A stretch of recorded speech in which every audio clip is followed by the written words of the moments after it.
दिए जाते हैं। अभी बात हो रही थी मेवात की। पिछले वर्ष हमारी जलाभिषेक यात्राओं के ऊपर हमला किया गया। आईबी हो, सीआईडी हो, सिक्योरिटी हो, सबके अधिकारियों से हमारा संपर्क रहता है। वो लोग बता रहे थे कि हमने सीएम ऑफिस के अंदर कई इनपुट दिए कि दंगा हो सकता है। जिहादी 15 दिन पहले फेसबुक पर पोस्ट डाल करके हमले के लिए कह रहे थे, लेकिन इस सरकार ने उस यात्रा को सिक्योरिटी नहीं दी। उस यात्रा के ऊपर हमला हुआ, हमारे साथियों को मारा गया, हमारी बहन बेटियों को अपमानित किया गया।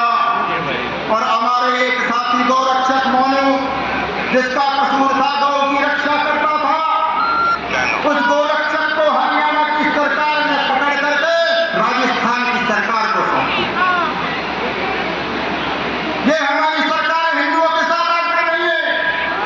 आज मेवात की धरती के ऊपर रोज सैकड़ों गौवंश की हत्या होती है, और वो सारी जो जलाभिषेक यात्रा के ऊपर हमला हुआ वो गौ की रक्षा की। आज हम इस सनातन धर्म जहां ऐसे संत विराजते हैं, आज ऐसी धरती पर है, लेकिन आज उस धरती के ऊपर हमारे सुबह उठने से पहले 1 लाख से ज्यादा गौवंश की हत्या हो जाती है। जिस धरती पर वेद मंत्रों की वाणियां गूंजा करती थी, आज गौ माता की चीत्कार सुनाई देती है। जिस धरती पर दूध घी की नदियां बहा करती थी, आज नालियों के अंदर गौ माता का रुधिर बह रहा है। लेकिन सरकारें कुछ करने को तैयार नहीं।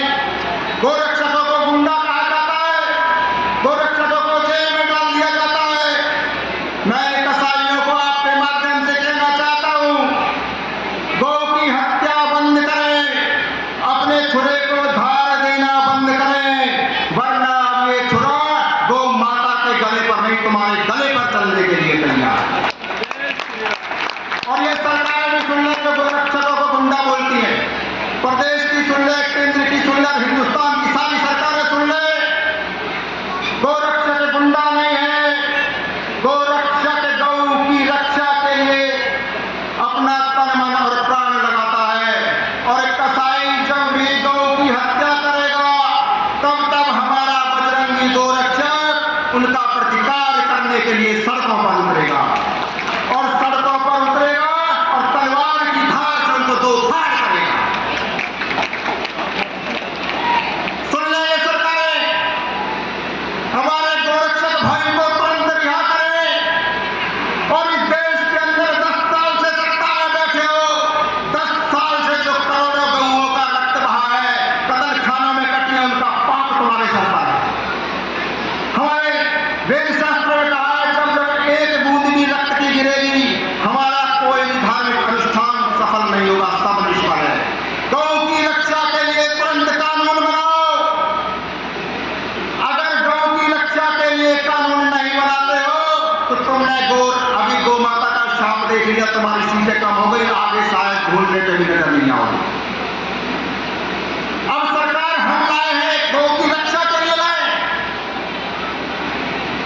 आज जिहादियों की इतनी ज्यादा देश के अंदर आतंकी गतिविधियां बढ़ गई हैं, हम लोगों का जीना मुहाल हो गया है। इन सुअरों की जनसंख्या पर लगाम लगाओ। एक दिन इस देश को खतरे में डालने का काम कर रहे हो, इस जनसंख्या के ऊपर पाबंदी नहीं लगा रही। आप सबके माध्यम से कहता हूं, सरकार जनसंख्या नियंत्रण का बिल लाए और इन जिहादी सुअरों की जनसंख्या के ऊपर तुरंत लगाम लगाए। बांग्लादेश जैसी स्थिति आज इस देश के अंदर पैदा होने वाली।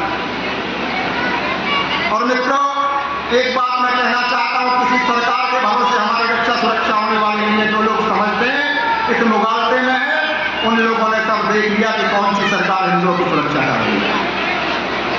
सीए का कानून था, प्रोटेस्ट हो रहा था, जो दिल्ली देश की राजधानी है, जहां सारी सुरक्षा एजेंसियों के ऑफिस है, सारी सुरक्षा एजेंसियां, वहां इन जिहादियों ने कितना नंगा नाच किया, आप सब लोगों ने देखा। कोई भी हिंदुओं को बचाने की स्थिति में नहीं है, कोई भी सरकार नहीं है। हम सब लोग संगठित हो, और मेरा सबसे निवेदन है कि जिहादियों की ताकत नमाज है। हम सब लोग अपने अपने क्षेत्र के अंदर हनुमान चालीसा पढ़ते हैं। जिस क्षेत्र के अंदर हनुमान चालीसा चलेगी, हम लोग संगठित होंगे, के अंदर एक भी जिहादी की कोई घटना नहीं होगी, ना ही कोई लव जिहाद की घटना हमारे बीच में आएगी। और आप सभी से ऐसा निवेदन कि आप हनुमान चालीसा जरूर चलाएंगे, आज ये संकल्प लेकर के जाएं, तभी हमारी हिंदुओं की रक्षा सुरक्षा होगी। जय भारत।